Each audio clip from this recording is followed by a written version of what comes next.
Buongiorno. Today we're making homemade ravioli. Ravioli. Some said it couldn't be done. Many more said it shouldn't be.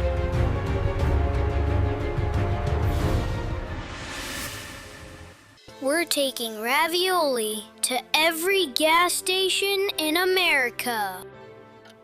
My mother made ravioli by hand for 60 years. He's putting it in a can, Father. It's shelf-stable flavor, baby. And we've already filed paperwork to trademark the smell. You're gonna know it's us before you even open the can. This never happened. We're calling that a feature. That's why we make it by hand. We're leaving money on the table, Leeloo.